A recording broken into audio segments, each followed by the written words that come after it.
अध्याय 13 क्षेत्र क्षेत्रज्ञ योग। भगवान श्री कृष्ण बोले, हे अर्जुन, ये शरीर क्षेत्र है अर्थात कार्य करने का स्थान कहलाता है, और जो इस शरीर को जानता है उसे क्षेत्रज्ञ अर्थात क्षेत्र को जानने वाला कहा जाता है। मैं भी इस समस्त शरीरों में क्षेत्रज्ञ हूँ। ये जानना कि क्षेत्र क्या है, क्षेत्रज्ञ कौन है, यही यह सच्चा ज्ञान है।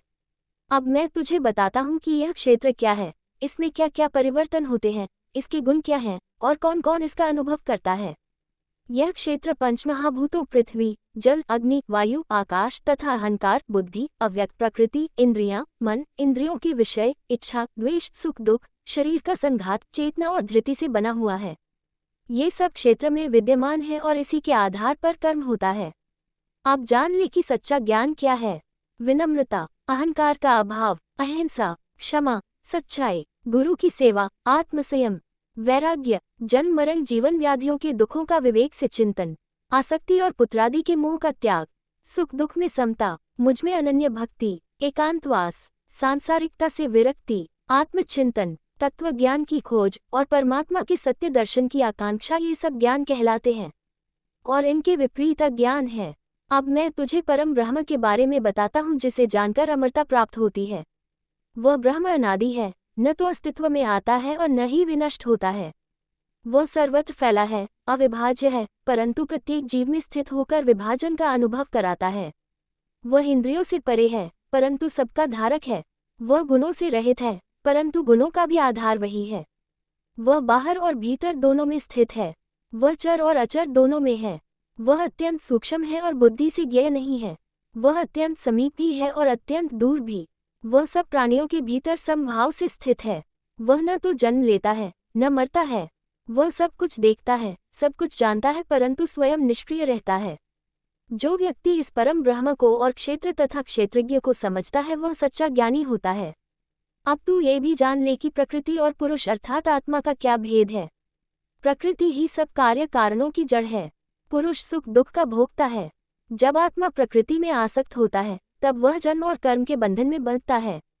लेकिन जो आत्मा और प्रकृति के भेद को जान लेता है वह जन्म मरण से मुक्त हो जाता है। कुछ लोग ध्यान से इसे जानते हैं, कुछ ज्ञान से और कुछ कर्म से, और कुछ ऐसे भी हैं जो दूसरों से सुनकर भी सच्चाई को समझ लेते हैं। वे भी मृत्यु के बंधन से मुक्त हो जाते हैं। जो ये जान लेता है कि क्षेत्र, क्षेत्रज्ञ, प्रकृति और पुरुष क्या है, वह ब्रह्म को जानता है और परम मोक्ष को प्राप्त करता है। अध्याय 14 त्रिगुण योग। भगवान श्री कृष्ण बोले, हे अर्जुन, मैं फिर वह परम ज्ञान बताता हूँ जिसे जानकर ज्ञानीजन मेरे स्वरूप को जानकर परम सिद्धि को प्राप्त होते हैं। जो इस ज्ञान को समझ लेता है वह जन्म मरण से मुक्त होकर मोक्ष को प्राप्त करता है। सारी सृष्टि की जननी मेरी प्रकृति है। मैं बीज रूप में उसमें स्थित होता हूँ और उसी से समस्त जीवों का जन्म होता है। हे अर्जुन, प्रकृति 3 गुणों से युक्त है, सत्व, रजस और तमस। ये तीनों गुण जीवात्मा को शरीर में बांधते हैं।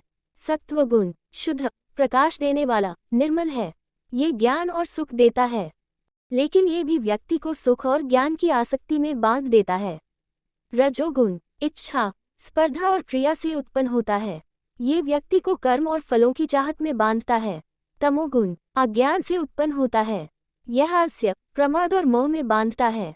ये ज्ञान को ढंग देता है और व्यक्ति को निष्क्रिय और भ्रमित कर देता है। जब सत्वगुण प्रबल होता है तब ज्ञान और विवेक बढ़ता है।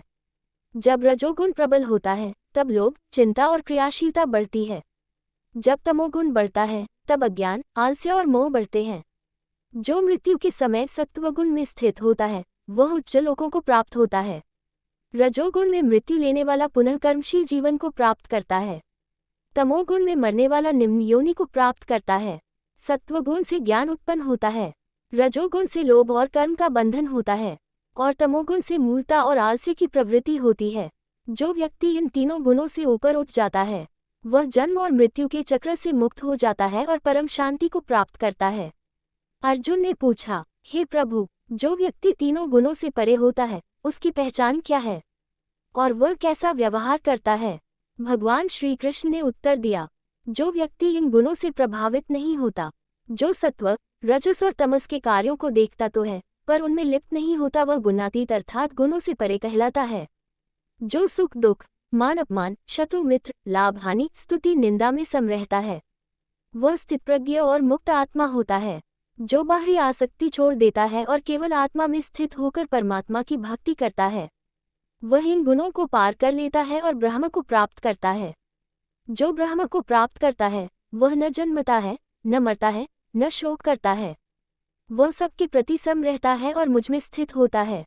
और जो व्यक्ति मुझको अनन्य भक्ति से जानता है वह इन तीनों गुणों से ऊपर उठकर ब्रह्म का अनुभव करता है और मोक्ष को प्राप्त होता है। अध्याय 14 समाप्त होता है। मिलते हैं अगले अध्याय में।